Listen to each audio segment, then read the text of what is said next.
Everybody, it's your friend Sarmate here with a settlement survival tips and tricks guide. I pulled all these ideas from things that I've learned over my couple playthroughs. I've played on the easiest difficulty and all the way up to extreme, and I think these tips and tricks are good for all difficulties of skill levels in the game. So thanks for coming in and hanging out with me and watching the guide. These are in no particular order, and the tips are going to be broken up in the description and on the timeline of the video. So if you just want to see all of what I'm going to talk about, you can skip to whatever you want to hear and skip what you don't. So thanks again for coming in and watching, and I hope you learned something in the guide. The first thing we're going to talk about is after you've started your game and you've had your food and water and wood a little bit going and you're doing okay with that, what to focus on next. So I would say that the health and happiness of your town should be one of your top priorities. This is really important because the happiness in particular affects your procreation rate. And what that means is that when your procreation rate is really low, you won't be getting new citizens from birth. So you're only relying on immigrants. And that's okay unless your immigrants are like this, where after a while you've been playing the game, you can see here once we accept them, that some of these guys have diseases. So if you're not prepared to handle these diseases with it's going to be with your clinic, your hospital, your pharmaceuticals, they will wipe out your whole town. Ask me how I know.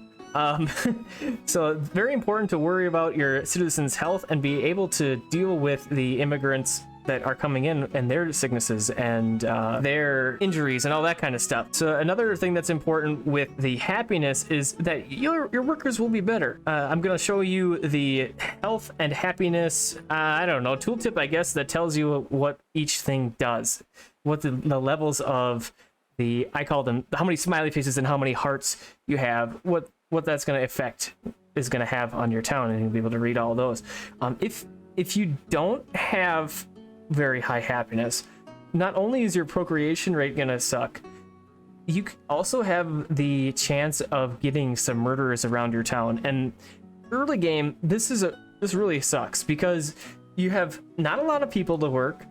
The people that you have are, scattered, it's really thin, and then your townspeople go and they start murdering each other, and then you have even fewer people. So it's very, very important to keep your happiness up a little bit. And how do you do this?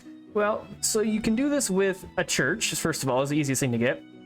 You can get into the police station, so that's plus 20% happiness on the police station. The church helps a little bit.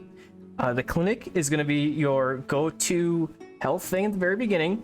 And then eventually, once you can get some animal fats, you can start to get soap. And then even later, you can get medicinal herbs, and then you can get medicinal soap. And then the pharmaceuticals are going to get even better stuff. And it just compounds as you go down the tree. The second tip I'm going to talk about is the citizens need to be close to their places of work. And I'm going to show you two examples of what I have done as far as layouts go of how you're placing your citizens' housing versus like the church and the marketplace and all that, and a couple of farms and other industrial buildings that are close by. Why is this important? Why should I care how close my citizens are to their job? I mean, well, the benefits of this are because it gets cold in the game, right? So if your citizens are traveling across town to do their job, there is a potential for them to freeze to death before they get there or before they get home. So if they're close to their home and their job, it's very quick to go back and forth, and then they can get warm. Also, with water and hunger, same thing. If I got to go all the way across town, these guys don't have lunch pails, apparently. So they can't bring lunches with them to work. So if they starve while they're trying to go to and from work, they die off to starvation. And it's not good. Obviously, you want to keep your citizens around, and this is a good way to do it.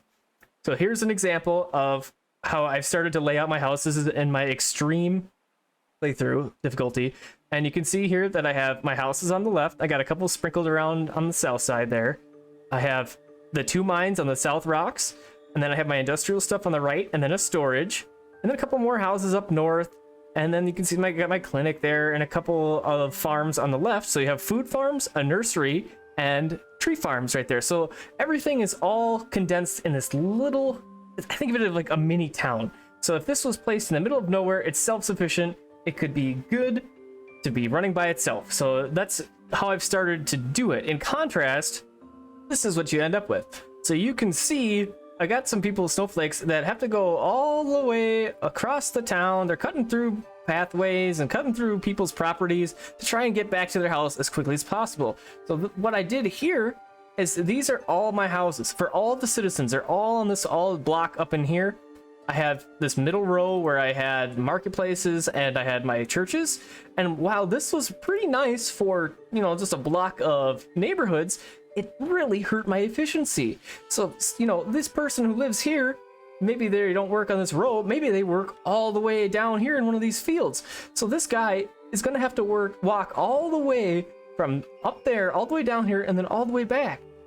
And if they get thirsty or hungry at any point in time, then they have to go all the way back home to get refreshed. And it kills your efficiency. You can see here, look at how many farms, these are plantations that I had. Look at how many farms I had where I tried to make up for the lack of efficiency in my building layouts with quantity. And like, this is just an absurd amount of things. True, I have, you know, 1,200, 1,300, 1,400 people in the town, but it just didn't work very well. So I wanted to try out in my extreme playthrough, which was the first example I showed you of how it could work better. A lot of my commenters and viewers showed me, hey, this might work better. So I wanted to try that, and I definitely like that better, and I'll be using this method, much more than I will be using this method.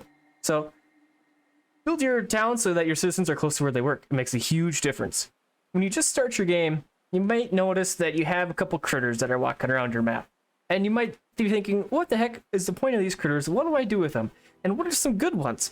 Well, my top 3 recommendations for you, especially when you're first starting out, is get yourself a buffalo, get yourself 4 cattle, and get yourself alpaca. Now, I like these 3 animals because buffalo gives you leather, cattle also gives you leather, and I want to note this here, very important. Cattle and cows, not the same thing. So cattle is going to give you the meat and the leather. Cows are going to provide you with milk. So I made that mistake. So I wanted to bring it up here because I thought this was a good spot to do so. And then alpaca are really great because of the alpaca fur. And what you can do if you have some flax farms already running is you can take that flax, make it into linens, and then with your alpaca fur, you can make down jackets, which is the second tier of clothing. It's warmer, it's better. So it's an easy way to get to the second level of the clothing and just provide a little bit more for your citizens. It's a good idea to do. How do you get these critters, you might be wondering? There's a couple ways you can do it. What you can do is you can build a hunter. Hunters' cabins look like this. This is a hunting cabin. You can hire people in here, up to 3 people, without upgrades, and they go out and they find whatever critters are around. And if you want to increase your rate of capture, the game calls them cubs, but of course that's not applicable to all critters that are in the game, you can get yourself some traps. Another really good way to get cubs is if you can manage to get the trade, you can get giant beast skulls. And then on that trade idea, if you can't seem to get alpaca, but you really want alpaca, if you have yourself a ferry or a dock and silver coins, you are able to purchase that critter outright.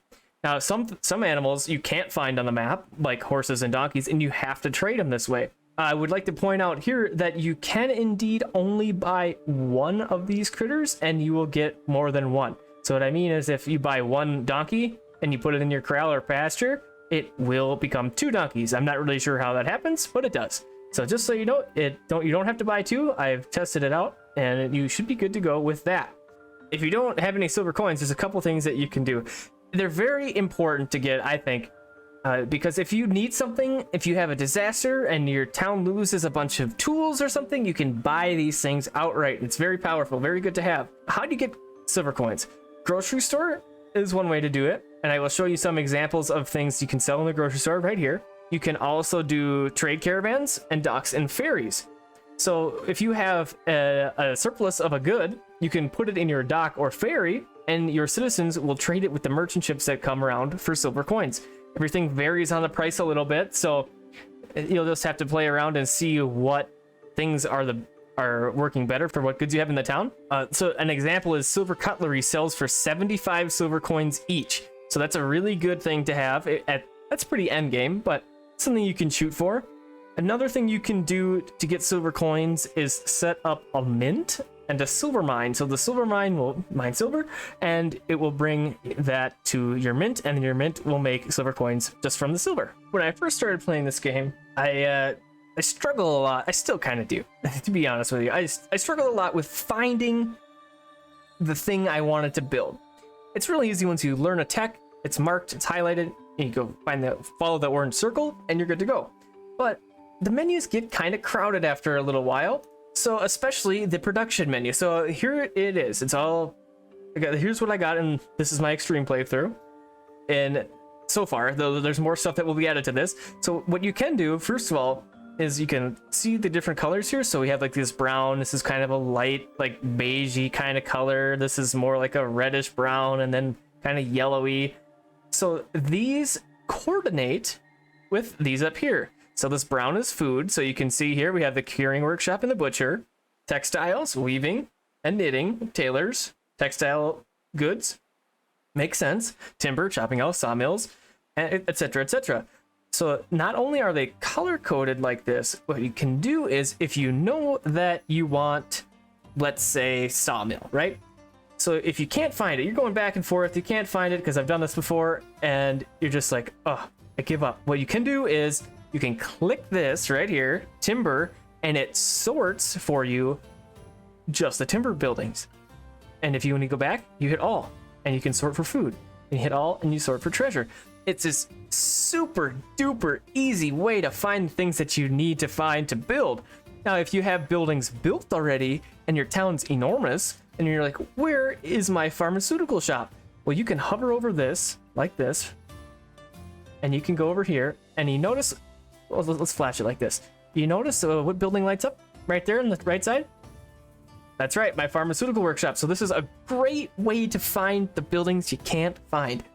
Now, if you know that you have more than one pharmaceutical workshop, but you're not sure where they are in your huge town, see this little targety looking button? You can click this, and it snaps in between all of your like buildings.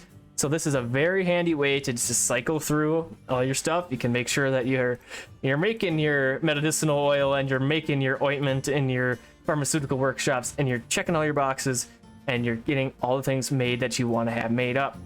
The next tip I have for you is when you're trying to decipher what technology to learn next, how do you pick? Well, I've learned that it really depends on what's the situation of the town. What are you trying to accomplish?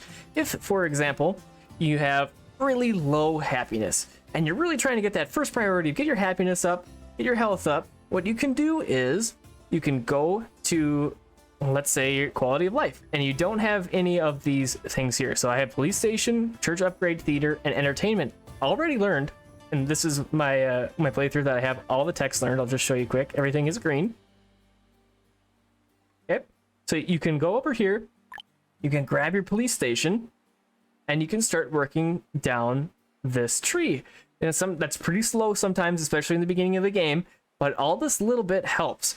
And likewise, if your health sucks, you can grab soap, and you can start making soap for your citizens. And then your health and your happiness with the police station and the soap makers is going to start to go up little by little. And as long as you have enough soap, in this case, to share with everybody, and your police stations are within range of your buildings, your happiness will increase. This is also another good thing. So maybe your tech points are really slow. This happens to me a lot, and I don't really have a great way to fix it off the beginning, besides, you just build a bucket load of research institutes. And in this one, I have only 6 research institutes, but I also have research academies here. So I have a ton of research institutes, if you have the citizens to spare, that is, because sometimes you don't, to really make the pace of the technology tree go quicker. As you go along, what you can do is you can get into the education tree, which allows you to get paper and books. And these two things will go into your research institutes and schools. It's another way to get tech points, and that's going to help hasten the amount of tech points you're gaining. And so you get more tech points quicker, you can advance quicker, and you get into the better stuff, the more exciting stuff more quickly. Did you know that buildings can be upgraded once you unlock the tier above them? So in this case, we have research institutes and we have research academies. So if you look in the bottom right of the dialog box that shows up once you click something, you can see the research institute has the upgrade button. So it will upgrade to the research academy. So if you click this, it's going to say, okay, here's the upgrade that's available. These are the things you need for it. Do you want to do it? You hit select, and you can see the little hammer shows up, and then your citizens will get to it. So this is important. They will tear down the building, and you will not have access to the building while it's being torn down and renovated to be the next tier up. So if you only have one clinic in your town, you should definitely have more than one clinic in your town probably by this point, and you're going to get to hospitals and you demolish that clinic, you're out of luck until that hospital gets built. So it's important to note that. So if you're going to upgrade, make sure that you have backups. I would definitely recommend upgrading. It saves space. So if you have your clinic again and you want to put in a hospital that you just got unlocked, you don't have to put in a duplicate essentially of the hospital and the clinic. And it's the same footprint for almost all cases, where you have like tailoring goes to advanced tailor and blacksmith goes to advanced blacksmithing. They're all the same footprint as their lower tiers, so it makes it really easy to upgrade. And there's usually a lot of benefits to that, including better efficiency. There's more upgrade slots, like I'll show you here. So here's an example. A regular house only has one upgrade slot, right? And you can see here it's got the furniture, it's got the household textiles, it's got the building kits and cats. But if you go to the luxury house, which is the next tier up, you have two upgrade slots. One of them is structural strengthening, which makes the buildings indestructible, which is amazing. And here you have, it looks similar, but it's not quite the same. So this isn't furniture, it's custom furniture, and this is luxurious textiles, not household textiles. And then of course we have the toilet. WC is water closet, and then kittens again, because everybody loves kittens. So there you go.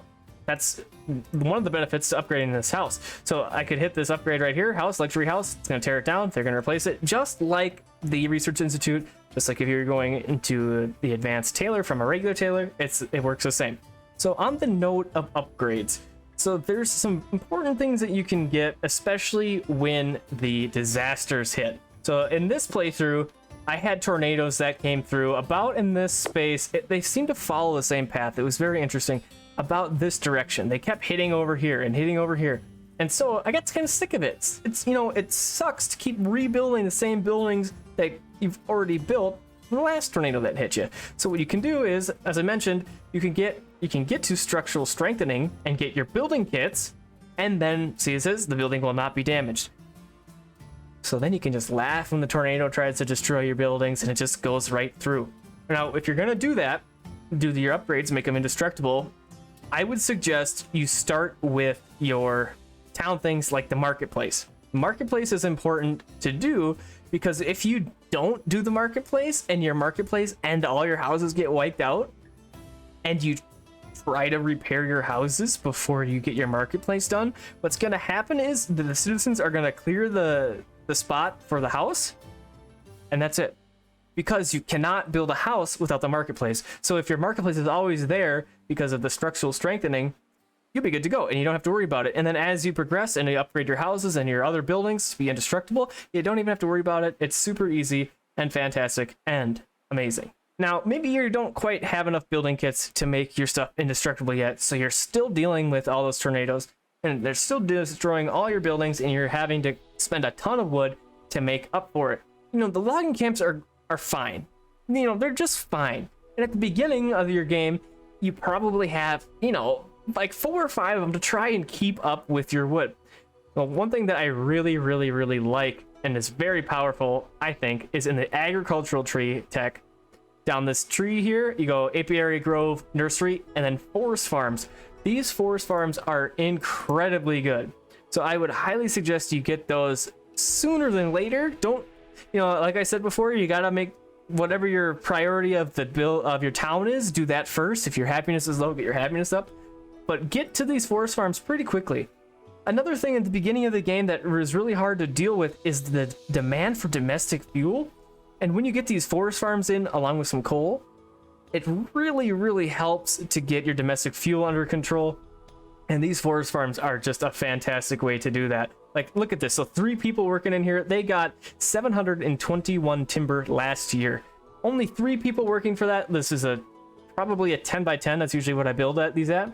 Get yourself a forest farm. You won't be upset about it. Speaking of awesome buildings, another set of awesome technology and buildings is the deep quarry and the deep mine. Now, why are these awesome, you may ask? Because they are infinite. These mines do not run out. And I don't know about you, but I think the quarry and the big gray square is absolutely hideous. And I did not like the idea of building a bunch of these throughout my town. So after, there's a bunch of good stone and iron and stuff spread out around the map, and that's fine to gather up, but eventually that's going to run out. And eventually you're going to need a mine and a quarry. So, you get that in the mining tech trees. It's mining and quarry, the first 2 of the branches.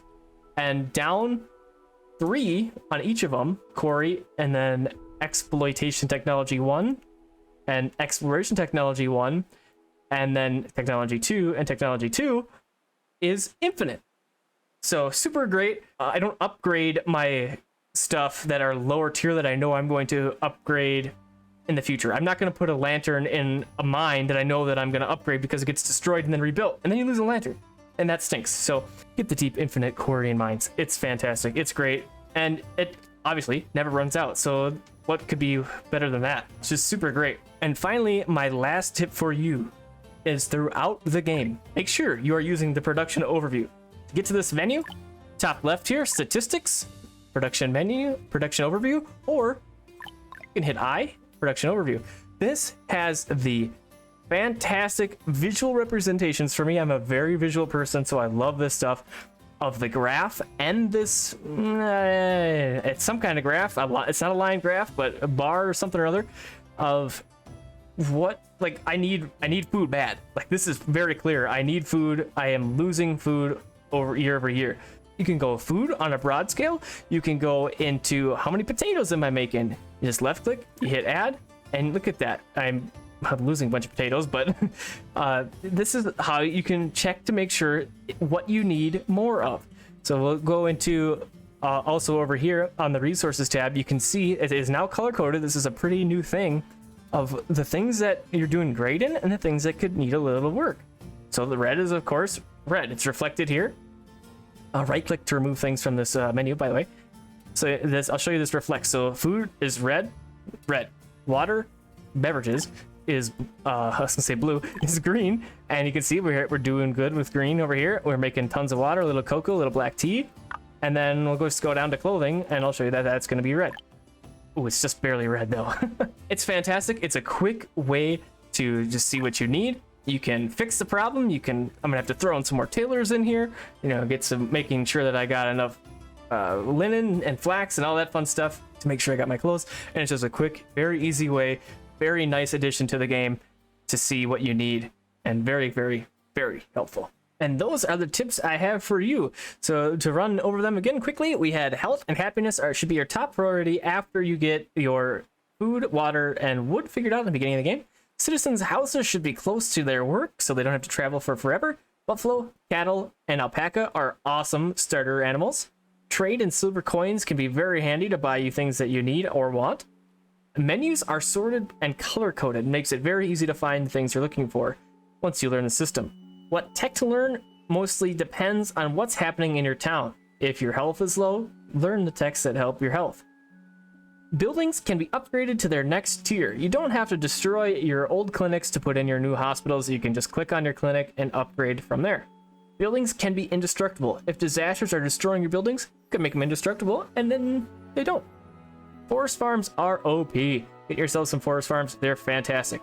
Mines and quarries can be infinite. Super helpful. Then you don't have to worry about them anymore. And finally, use your production overview. So I hope you found something helpful in this guide. I really appreciate you taking the time to watch it. And I hope you enjoyed Settlement Survival. It's a great game, and I hope that if you were stuck and you watched this guide, it helped you out in some way, because I want you to enjoy the game. It's a good one. So have a fantastic and amazing rest of your evening, day, or night, and I hope to see you again sometime.